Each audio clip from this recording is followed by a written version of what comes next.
Hello வணக்கம் friends எல்லாருக்கும். நாம் இப்போ எங்கே வந்திருக்கோம்னா திருச்செந்தூர் கடற்கரை. பாருங்க ஃப்ரெண்ட்ஸ், எவ்வளோ அழகாக இருக்குது. எல்லா மக்களும் ஒன்று சேர்ந்து ஒரு நம்பிக்கையோடு இந்த கடற்கரையில் குளிக்கிறது ஒரு வழக்கம். பாருங்கள், நீங்களும் திருச்செந்தூருக்கு வந்தால் உங்களுடைய அனுபவத்தை மறக்காமல் ஷேர் பண்ணுங்கள். பாருங்கள், இதுதான் திருச்செந்தூருடைய அழகிய மண்டப தோற்றம். இங்கேருந்து பார்க்கும்போது கொஞ்சம் சின்னதாக தெரியுது. பாருங்கள், இது வந்து 100 தரிசனங்க. எல்லா மக்களும் 100 தரிசனத்தில் லைனில் வரிசையாக நிற்கிறாங்க.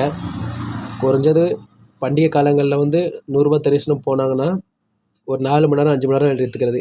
அப்படின்னா இலவச தரிசனம் போனால் எவ்வளோ நேரம் ஆகும் பாருங்கள். இது புது வருஷத்தோட முதல் நாள். மக்கள் கொஞ்சம் கூட்டமாக இருக்காங்க. வாங்க ஃப்ரெண்ட்ஸ், இங்கேருந்து கோயிலுக்கு போனீங்கன்னா உண்டியலில் தயவு செய்து காசு போடாதீங்க. அங்கே இருக்க மாடுகள், ஆடுங்க, மனுஷங்களுக்கு உங்களால் என்ன தர்மத்தை பண்ணுங்கள், பழம் கொடுங்க.